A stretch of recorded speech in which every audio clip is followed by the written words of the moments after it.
Allergies. Let me ask you a question. How many people out there have allergies? Do a little bit, a lot of people? A lot. A lot of people. So where are all the people? I mean, where they should be here tonight. Yeah.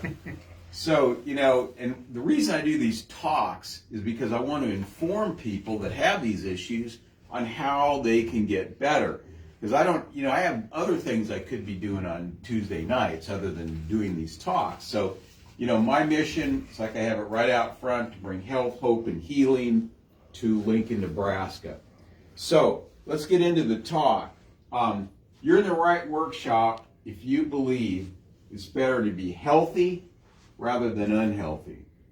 Caring for your health rather than neglecting your health. Natural solutions over man-made solutions. Addressing root causes versus treating effects.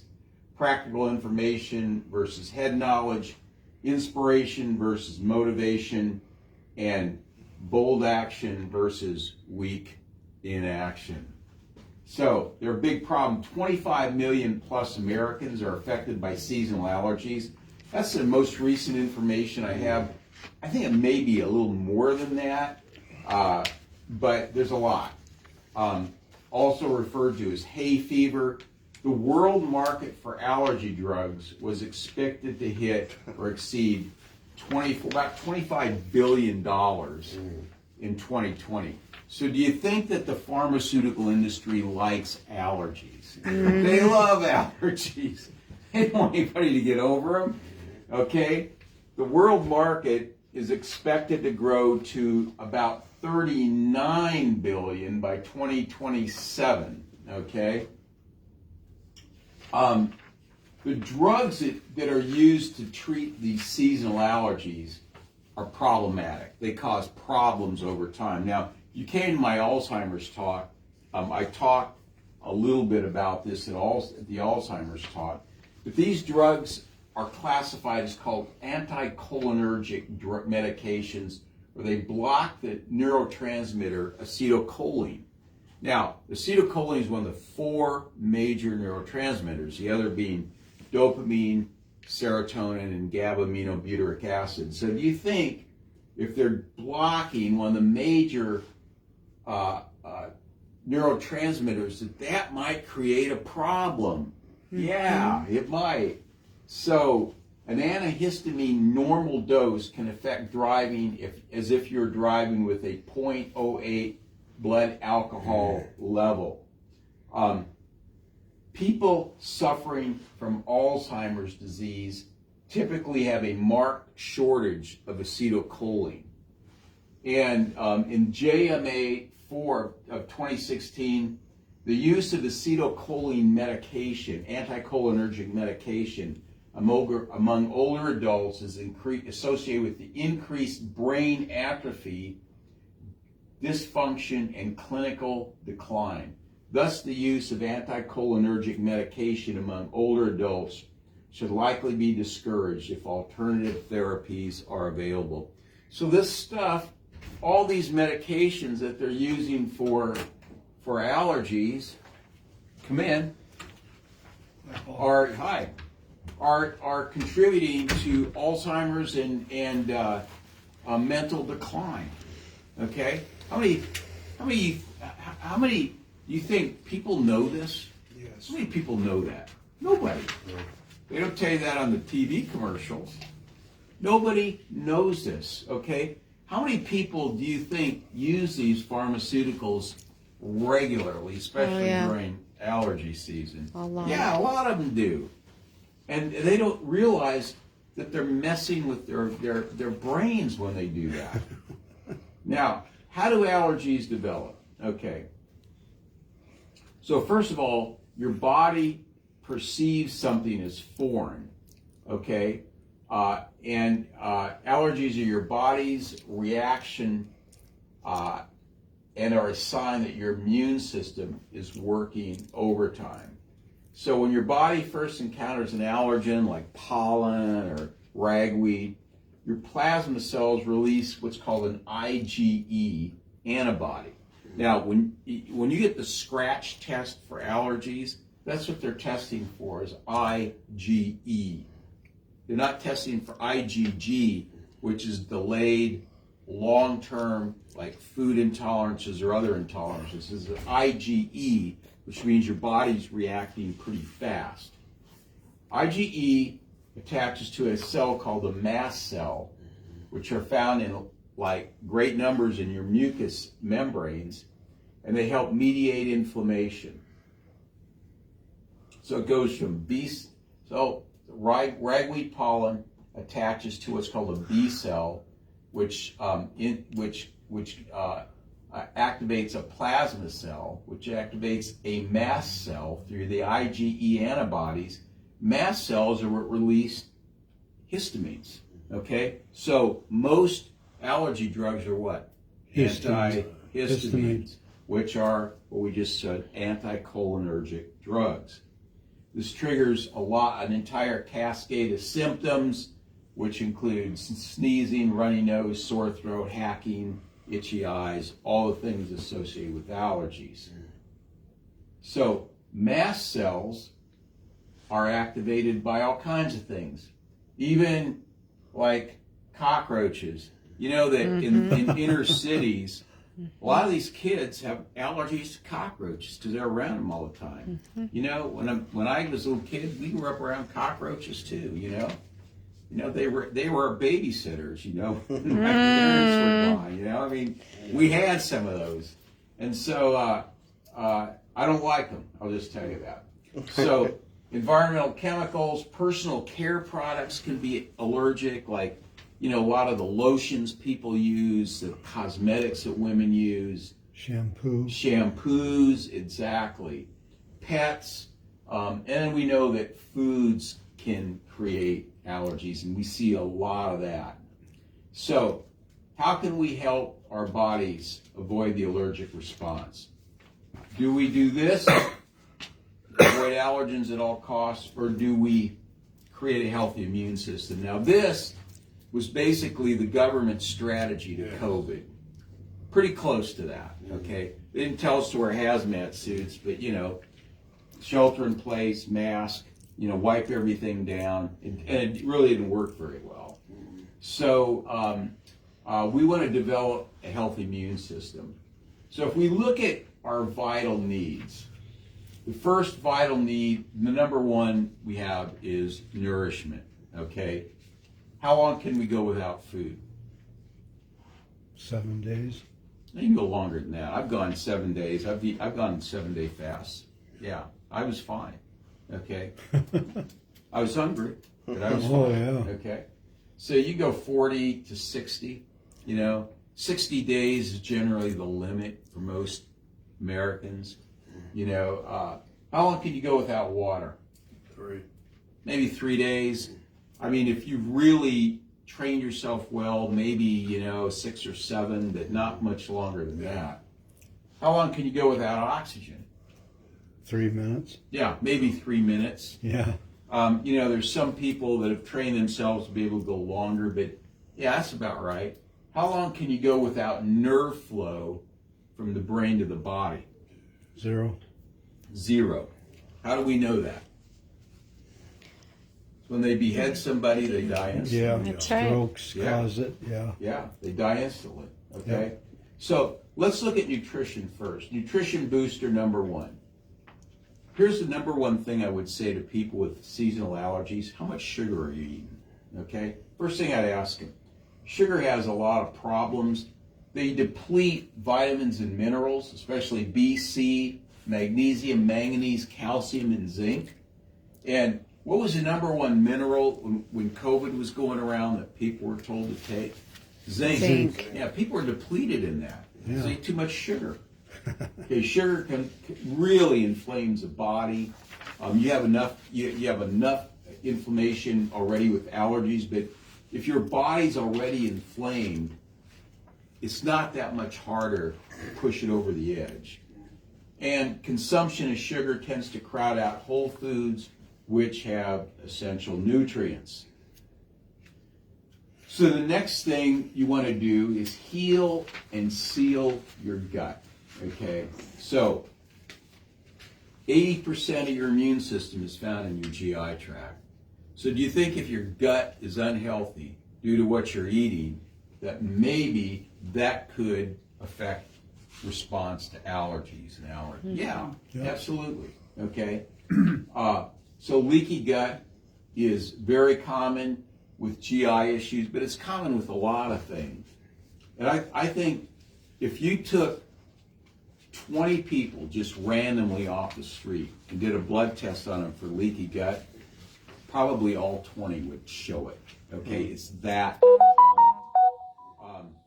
So leaky gut happens when you develop gaps between your cells due to all kinds of things: antibiotics, infections, food intolerances, stress, all kinds of things.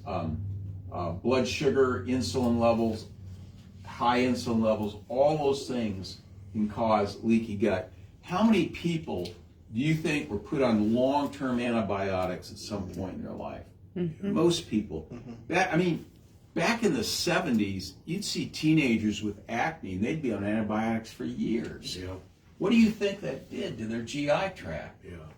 And I think that's one of the reasons we have so many problems with autoimmune and allergies, because of all the just over prescription of antibiotics in the 60s, 70s, and 80s. Nutrition booster number 3 is getting rid of the offending foods that create leaky gut. Okay, number 1, or I would say gluten, wheat gluten, and cow's milk are at the top of my list. Okay, in fact, who was I just talking to? Oh, I was talking to this patient the other day. I was doing his re-exam, and I asked him how he was doing. And one of his problems was he couldn't sleep at night because he had this pain all over his body. I mean, he had pain in his joints. He just couldn't sleep. So I asked him how he was doing. He says, "Well, I'm doing a lot better." And he says one of the things that's helped, and I couldn't agree with him more. He says, getting off cow's milk really made a difference. Now, the adjustments helped too, but he got off cow's milk, and I said that was really smart that you did that.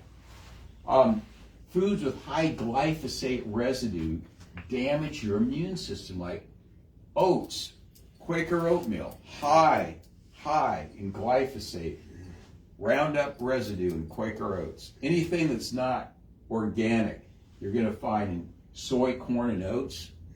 And the problem is that glyphosate gets in the animals that eat a lot of this food. So like chickens that eat a lot of corn, or cows that have glyphosate in them, that's fat soluble, that gets into the meat. Peanuts, very significant allergen. Now, here's some other ones: melons, bananas, tomatoes, zucchini, sunflower seeds, dandelions, and chamomile. These can mimic ragweed pollen. And I'll tell you, the biggest offenders on here are melons, tomatoes, zucchini, and sunflower seeds. Very high in plant lectins, which can create allergic response. Okay? Here's one that they can mimic grass pollen: peaches, celery, tomatoes, melons, and oranges. Tomatoes and melons being the biggest offenders there. But, not everybody that eats these things gets allergies. I mean, I don't get them when I eat any of that stuff. But they can in some people, especially if you have high levels of inflammation. Foods with excessive omega-6 fatty acids are very pro-inflammatory, which is basically all of your processed food, or the vast majority of it. So here's some things that we can do to heal our gut: is use whole foods, good fruits and vegetables that aren't on that list that you can eat. Fermented foods are really good. Now, at our house, we eat a lot of kimchi, we drink kombucha tea, and we do some yogurt. Okay, so we do, and we have, we do some sauerkraut. Not as much sauerkraut as kimchi, but we try and include that in our diet just for gut health. Foods high in omega-3, sardines are really good for that, as is grass-fed meat. And these are some products that you can use to heal your gut: glutamine, colostrum, berberine. These are the products that I use right here in a lot of my patients for leaky gut. There's other good products out there.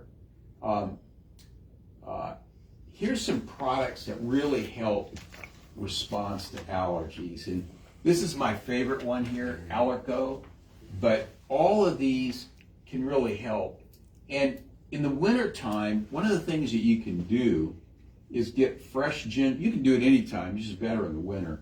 Is get fresh ginger and boil it up, and then put some fresh lemon juice in that and drink ginger tea. Very, very anti-inflammatory. It tastes good.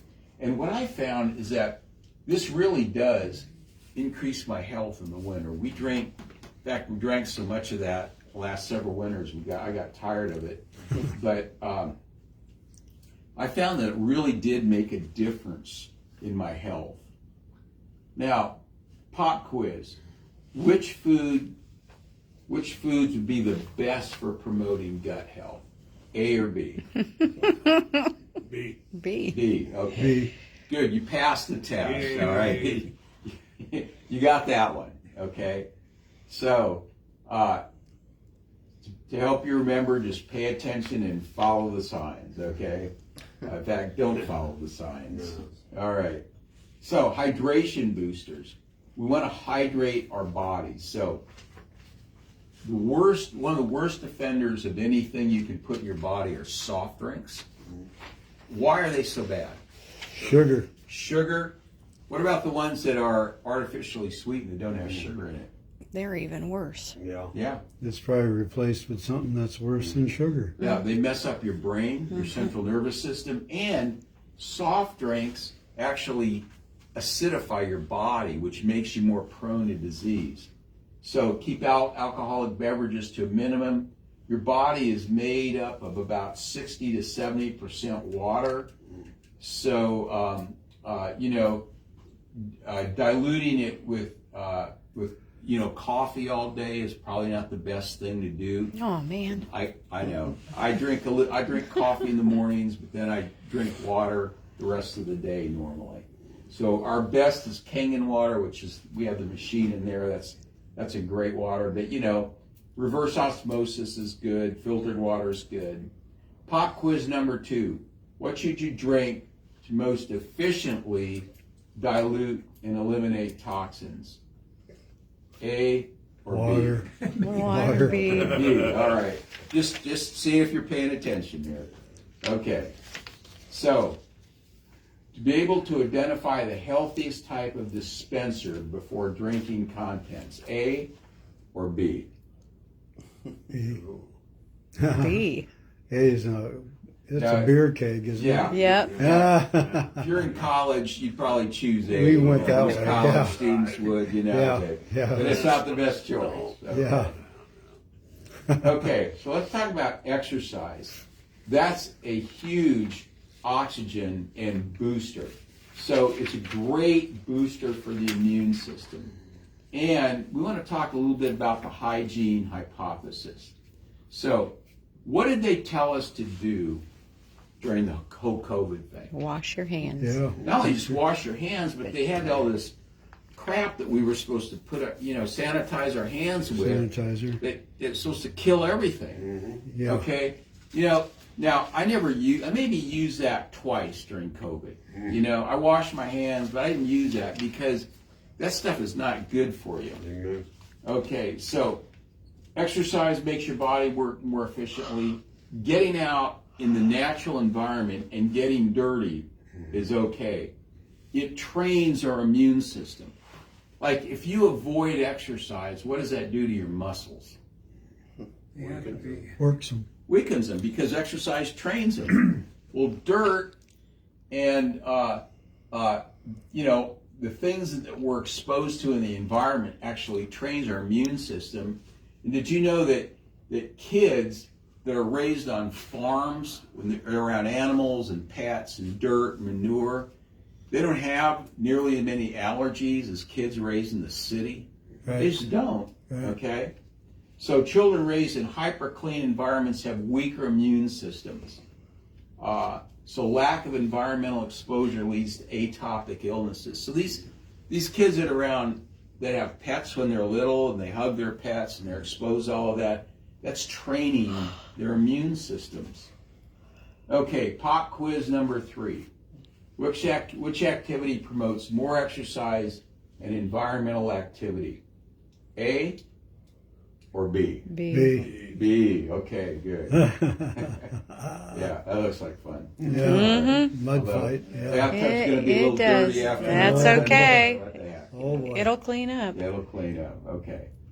So to promote healthy environmental exposure for you and your family, this family right here, I think this may be the guy that wrote the book that I have. He may be the cardiologist who wrote the paleocardiologist. I'm thinking that's them, because I know they do that kind of stuff. Okay. Nervous Oh, boy. system.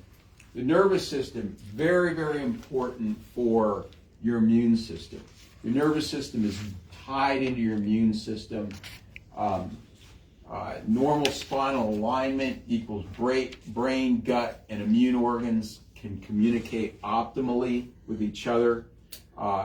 Your nervous system is tied into all your immune organs. So when I adjust you, we're up-regulating immune function. When I get sick, Dr. Adam, what do? Well, you called me right away? I call you, right? If I'm coming down with something or something, I get adjusted. That's what I want to do, okay? I recommend anybody that gets sick, if you are sick, you feel like you're getting sick, get adjusted immediately. Okay, reducing mental stress is a nervous system booster number 2. Most graduate schools have a department of psychoneuroimmunology. What does this tell us about the relationship between how we think in our immune system? One of the things that I found, this is after I got married, so I got really mad at Thelma for something, I always got sick, so I stopped getting mad at her.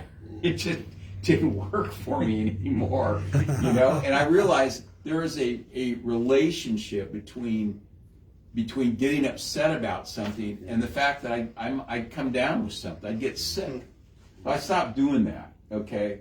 So people that are under unrelenting stress tend to develop allergies more than, and autoimmune issues more than other people. So guarding the space between your ears, reading, listening, self-talk is really, really important. And I found that out for sure. Pop quiz number 4. How do I reduce stress? How do I get stressed? How do I reduce stress? Okay. So for me, being at the beach is one of the greatest stress releasers in the world. The problem is there aren't any in Nebraska. No. So I have to go out to California or Florida for that. So what should be part of everybody's stress management plan? Chiropractic care. So what's your call to action? Okay, do you guys have a better idea of how allergies develop now? Yes. Okay. Do you have any signs that your immune system is struggling? What would be a sign that your immune system is struggling? Sneezing.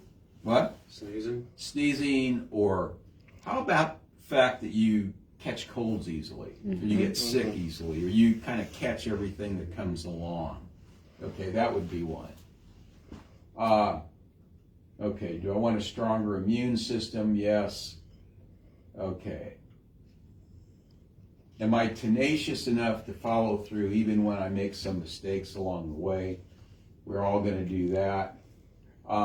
Good. So, I bet there's some of you that know some people who don't know this information. How many out there do? So, I want you to think about those people and maybe text them tonight and say, hey, just thinking about you. Saw this talk, thinking about you. You might, this is something that might help you with your allergies. And ask them to watch it on YouTube, okay? Because there's a lot of people out there that don't have this information. And what do? They're taking anticholinergic drugs. What does that do to the brain? Shrinks the brain, atrophies the brain, reduces acetylcholine, and gives you Alzheimer's and dementia. So, I want you to just think about those people, maybe text them. Just tell them, hey, there's some information out there that you might get something out of, you might be interested in. So, any questions? We're done a little early tonight. What's the difference between allergies and asthma? That's a great question. Allergies tend to trigger asthma. Okay. Asthma is, I think it's an autoimmune. Partly it's an autoimmune issue. Jason, I know you struggled with that for a long time. And, some asthma I found gets a lot better with chiropractic. Some, they need other things for it. And I know that you've had you've tried about everything. Yeah. Yeah. So I think asthma is more of an autoimmune issue that tends to develop when you're really young. Okay. Whereas allergies, they can develop anytime. And there's things that give you asthma-like symptoms. Like if you eat certain foods, does that ramp it up? Or have you ever noticed that? Not usually. Okay. It depends. You haven't noticed any difference? No. Okay. Okay. Yeah. Well, that's a great question. And, I just know that many times. So they're two different things. They're two different things, because not everybody that has allergies has asthma. Right. But a lot of people that have asthma, it's triggered by allergies. Okay. And I think people that have asthma have a weakened immune system. The immune system's not functioning at as high a level as it could. Right. Good. Anybody else? Okay. Great. Well, that's all we're going to do tonight. Next, in 2 weeks, we're going to do nutrition and cancer. What's the relationship between? There's a lot of research out on that. And then if you want to come to my Natural Grocers talk, which I'll do on the 17th in between, that's a talk I did, Why Can't I Sleep? Okay, so if you're interested in sleep, we'll come to that talk. Other than that, great. Thank you very much for being here tonight, and I hope you see you in a couple of weeks.